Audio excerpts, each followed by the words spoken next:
Weche chedalo mueve, tala. Weche is a lamabioneno. A chance on laptop alone, you love it, eh? Let me be a solution. Come out the laptop you love him. These Zephyrus Duo 16 are general productivity do yo, gaming do yo, to know Mumudan Matala, Taja laptop Majiro. In a shame. Okay, TBH Labs and Juzuari. Zephyrus Duo 16 sura design cut Sansan Uma display Nakune Molo. PNC account the Halali design the Halali bones and laptop the Anibido. Tuja need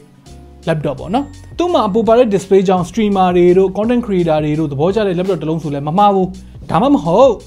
Pasa Yambo Nibido, Yamna, Weji, Chedlo Mueve, now Tunyani Matura, Tunyata Po, Mike, Kuku Cholo Yare, featurely pare, laptop alone, Chide to solution, eh? But didn't hurry, not how Nasato, Zephyrus Duo 16 a Barry Bogaunale, Menicane Barry a Pion Lady Shile out Shajibe. The Zaima, the Gonga, not how Nasel out Donga, Twatare, Oyen Duo series de Neo, Menica Twatare, not how Nasane Donga Neo, I end to Jai Guaram, you Mishu. Did I lay abe the Zephyrus Duo DNA was attained her 9 never no? So a yen Duo Rigo the Voja Lucien, the Gon let the Voja Neomabe. Design may never the video, a Miaibozia or Mishiro. Didn't Zephyrus Duo a Tika Abjan layer? A Pimbam ho to a twinema. Display a Yenungalum IBS panam hodo, 4K lem hodo. Eddie Sao to a 2K WQHD resolution Oma 240 Hesiare mini LED Petware. The Gerangaroli, such how la mama 2K at rolly fine, it rolly sharp in every one. 4K sheen or counters we made. Pumalimbo di lo più ingelosi di dam ho. Però c'hanno di specification e obu dwajare. Mini LED ဖြစ်သွားတဲ့အတွက် display ကဒီကြည့်ရတာလုံးဝအနှစ်ကြတယ်။ SDR content တွေမှာတော့ peak brightness က900 nits အထိရောက်တယ်။ HDR ဆိုလို့ရှိရင်ပြောမနေနဲ့တော့1100 nits အထိ peak brightness ရတယ်။ MacBook Pro ရဲ့ SDR brightness က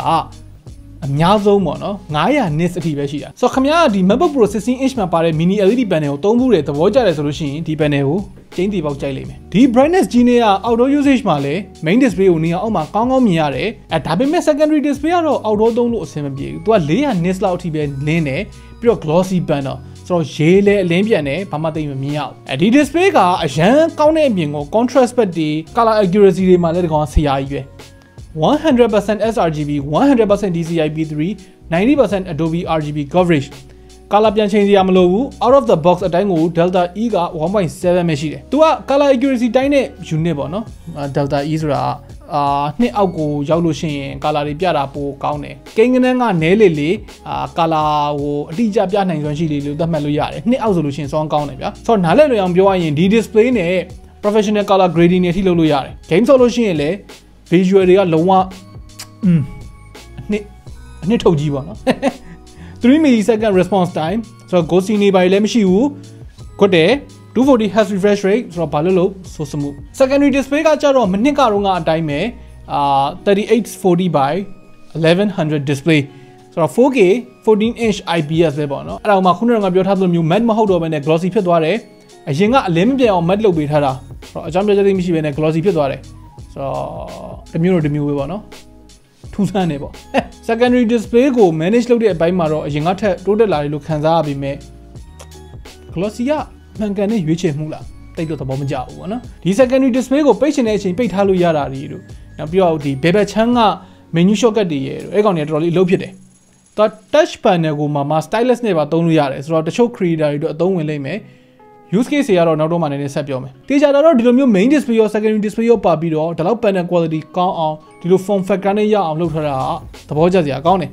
ဒါမျိုးလုပ်တာကလည်းလုံနိုင်တာကလည်းလောလောဆယ်မှာ ASUS ပဲရှိသေးတယ်ဆိုတော့ဈေးကြီးတာကအကြောင်းမဲ့ကြီးကြီးနေတာ plain ကြီးနေတာတော့လည်းမဟုတ်ဘူးဗျနောက်ထပ်မနစ်ကနဲ့မတူတော့တဲ့အပြောင်းလဲက performance ပေါ့နော်ဒီနှစ် Zephyrus Duo ကအမြန်ဆုံး CPU အမြန်ဆုံး GPU နှစ်ခုလုံးကိုပေါင်းပြီးထည့်ထားတယ်CPU ကို Ryzen 9 9945HX ဘယ်လိုမှမဆိုလို့ရှိရင် 7945HX ဟဲ့လေအဲ့ကောင်မှာ Nvidia ရဲ့ RTX ခဏလေးဖတ်ရ4090ဆိုတော့ဒီ Ryzen 9 9945HX ဆိုတဲ့ကောင်ကမနစ်ကတော့က Ryzen 9 6900HX တဲ့အများကြီးပုံမြန်တယ် သူက16 core 32 thread မှာမနစ်ကတော့ငါထက် CPU performance မှာ68ရာခိုင်နှုန်းပိုကောင်းတယ်နောက်ထပ်1ရာခိုင်နှုန်းလောက်လေးပိုကောင်းရင်ပိုကောင်းမယ်ပေါ့နော်အဲ့ဒါအပြင်ကိုသူက Intel ထက်လည်းပိုပြီးတော့ energy efficient ဖြစ်တယ်ဒီ Zephyrus Duo မှာ CPU အတွက် DDP က130 watts အထိထုတ်ပေးနိုင်တယ်ဆိုတော့ခင်ဗျားလုပ်ချင်တာအကုန်လုံးကိုဒီ laptop မှာ performance စိတ်ပူစရာမလိုဘဲနဲ့လုပ်လို့ရတယ် GPU RTX 4090ကတော့ပြောမနေနဲ့လောဆယ်အမြန်ဆုံး GPU ပဲအဲ့ဒါကိုမှ manual mode မှာ185 watts TDP ထိရတယ်။ Turbo mode မှာတော့155 watts အထိပဲရမယ်ပေါ့နော်။ဆိုတော့ GPU performance အမြင့်ဆုံးကိုလိုချင်လို့ရှိရင် manual mode ပြောင်းဖို့လိုတယ်။မနှစ်ကတော့3080 Ti နဲ့ရှင်လိုက်မယ်ဆိုရင်ဒီနှစ် GPU performance က55ရာခိုင်နှုန်းလောက်ပိုမြန်တယ်။အရန်ကို intensive ဖြစ်ပါတယ်ဆိုတော့ Cyberpunk 2077 လို game မျိုးကို 1080p အမြင့်ဆုံး setting မှာ130 fps ဝန်းကျင်လောက်ရတယ်။ QHD မှာလည်း85 86အဲ့လောက်ထိချိန်နေတော့မယ်။ကြိုက်တဲ့ game ကို Quad HD Ultra အဲ့ဒါတွေမှာ60 fps 100 fps အထက် AACC ဆောက်လို့ရအောင်လောက်ကို powerful ဖြစ်တယ်။အတူမှာ max switch လည်းပါတယ်ဒါတော့ထည့်ပြောနေကြတော့သိလို့တော့မထင်ဘူး။ဒီနေ့ ASUS laptop တွေအကုန်လုံးဒီဘက်မှာပါတယ်။အကုန်လုံးတော့ပါလားမသိဘူး။တာမန်ပိုင်းမှာလည်းဒီလောက်ကျန်းတဲ့ CPU GPU setup နဲ့တော့မှပဲ setting workload မှာ performance မကျသွားအောင်လို့ဒီကောင်ထိန်းထားနိုင်တယ်။ဆိုတော့ပို့ပြီးတော့သိကျင်တဲ့သူတွေအတွက် CPU GPU benchmark တွေ gaming benchmark တွေကိုဒီမှာပြပေးထားမယ်။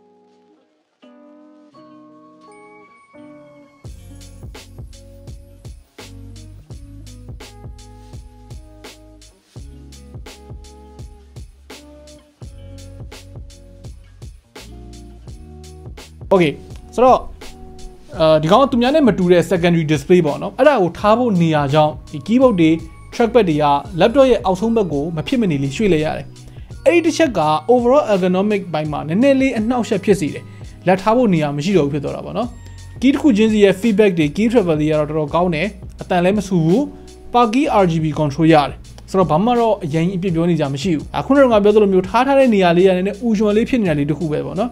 trackpad ကလည်းသုံးလို့ရတဲ့ဆိုရင်တော့ပဲကျဲတယ်ဒီလို laptop မျိုးမှာတော့ mouse နဲ့ပဲသုံးရမှာပဲဆိုတော့ဒီအချက်ကတော့အရင်ကြီးအရေးမကြီးဘူးလိုအပ်လို့ရှိရင်အဲ့ဒီ trackpad ကိုနံပါတ်ပြောင်းလိုက်လို့လည်းရတယ် port တွေကတော့အခုပြထားတဲ့အတိုင်းစုံစုံလင်းလင်းပဲ micro SD card reader လေးပါမယ် 32GB RAM ပါတယ် 2TB storage ပါတယ်ဆိုတော့ battery life အဲ့ဒီကောင်ကတော့ဒီ laptop ရဲ့အားသာချက်ထဲမှာမပါဘူးဘယ် laptop မှလည်းဒီ performance နဲ့ battery life ကောင်းနေမှာမဟုတ်ဘူးတစ်ခုပဲရွေးလို့ရမယ်ပေါ့နော် performance ကောင်းရင်လားbattery ကောင်းရင်လား mini LED ဖြစ်နေတာကြောင့်ရော secondary display ပါနေတာကြောင့်ရော battery life ကိုဒီကောင်သွားထိခိုက်တယ်သူ့မှာ90 watt hour battery အဲစတော်ကြီးပါတယ်ဆိုပေမဲ့ web browsing တို့ video playback တို့မှာအများဆုံး3နိုင်ဝန်းကျင်လောက်ပဲခန့်တယ်မိနစ်ကနဲ့ရှင်းလိုက်လို့ရှိရင် performance အများကြီးပိုကောင်းလာပေမဲ့ battery life မှာတော့တိတိကျကျညော့သွားတယ်အပြန်သွင်းမှုကို0 to 100ကိုတနာရီခွဲဝန်းကျင်လောက်ကြာတယ်သူ့မှာ type C port နဲ့လည်း100 watt အထိအသွင်းလို့ရတယ်ဆိုတော့ဒီလိုမျိုး display ပိုပါတဲ့ high end gaming and creator laptopအဲ့ဒါကိုဘာတွေအတွက်သုံးကြလဲတေးကြတစ်ခုကတော့ streamer တွေကြိုက်တယ် main display ပေါ်မှာ game ဆော့အောက်က display ဘယ်ဘက်ချက်မှာ OBS ကိုဖွင့်ညာဘက်ချက်မှာကို stream နဲ့ platform ကနေပြီးတော့ live comment တွေကြည့် laptop တစ်လုံးနဲ့ stream လို့ရတယ်ပေါ့နော်ကို streamer မဟုတ်ဘဲနဲ့ game ဆော့နေရင်းနဲ့အောက်က display မှာYouTube ကနေသချင်းဖွင့်ထားတာပဲဖြစ်ဖြစ် social media တွေ update ဖွင့်ထားတာပဲဖြစ်ဖြစ်လုပ်လို့ရတယ် Discord ပဲဖွင့်ထားမလားcontent creator တွေအတွက်ဆိုလို့ရှိရင်လည်းဒီ secondary display ကြီးကကွတ်တယ်သူ့မှာ photo editor တွေအတွက်လည်း secondary panel ကတော်တော်လေးအသုံးဝင်တယ် main display ကို edit လုပ်နေတဲ့ content အတွက်2C ဒါမှမဟုတ် timeline တွေဘာညာတွေအဲ့ဒါတွေကိုအောက်က secondary display ကိုရွှေ့ထား secondary display က touch လိုက်ရတဲ့ခါကျတော့ကိုကြိုက်တဲ့ tools ကို mouse မလိုဘဲနဲ့တန်းနှိပ်ပြီးတော့ရွေးလို့ရတာလည်းအလုပ်ဖြစ်တယ် active pen support ပါတယ်ဆိုတော့ပုံဆွဲခြင်းတဲ့ digital artist တွေအတွက်လည်းအဆင်ပြေလိမ့်မယ် pen ကတော့ laptop ဝင်နေမှာမပေါ့တက်တက်ပြန်ဝင်ရမှာ330တောင်သုံးပြီးပြီပဲ pen လေးတော့ဝယ်လိုက်ပါဟုတ်တယ်ဆိုတော့ programmer တွေအတွက်ဆိုလို့ရှိရင်လည်းအပေါ်မှာကုတ်ရေးအောက်မှာ ChatGPT နဲ့မေးချင်တာမေးအဲ့လိုလုပ်လို့ရတယ် use case တွေကအများကြီးပဲပေါ့နော်ကိုကဘာလို့တာလဲဆိုတော့မူတည်ပြီးတော့အဆင်ပြေသလိုသုံးလို့ရတယ်တာမန် laptop တစ်လုံးတစ်ခုမှာလုံးနိုင်တာတွေအထက်အများကြီးပို့တယ်ဆိုတော့အဆုံးသတ်အနေနဲ့ပြောရရင်ဒီ laptop က Zephyrus Duo ရဲ့ DNA အပြည့်အဝကိုထိန်းသိမ်းနေထားတဲ့ mini LED နဲ့2023 flagship laptop တွေမှာ low end specs တွေအကုန်လုံးထည့်ပေးထားတဲ့သဘောမျိုးပဲပြီးတော့ဒီ ASUS ရဲ့ thermal design ကဘယ်လောက်ထိကောင်းလဲဆိုရင်မနှစ်က performance တုန်းကထက်50ကနေ80ရာခိုင်နှုန်းလောက်ထိပိုကောင်းလာတဲ့ CPU GPU တွေထည့်ထားတာတော့မှ AC ပဲချွေးတစ်စက်မထွက်ဘူးဆိုတော့အဲ့ဒါကတော့ချီးကျူးရမယ်ပေါ့နော်အားနည်းချက်ကတော့ပြောမနေနဲ့ battery life ရယ်တာပုံနဲ့ game ဆော့လို့ရှိရင် Phantom Shooter ရယ်အဲ့လောက်ပဲကျန်တာကိုအပြစ်ပြောစရာလို့တိတ်မတွေ့ဘူးဆိုတော့ခင်ဗျားတို့ရောဒီ laptop ကိုဘယ်လိုမြင်လဲဈေးက$4399 $4400ပဲထားပါတော့ဆိုတော့330ကျော်လောက်ရှိမယ်အဲ့ဒီဈေးနဲ့ပြန်ရတာနဲ့ကိုတန်တယ်လို့ထင်လားအောက်က comment ထဲမှာဝင်ရောက်ဆွေးနွေးညှိနှိုင်းလို့ရပါတယ်Okay နောက်နေ့မှတွေ့တာ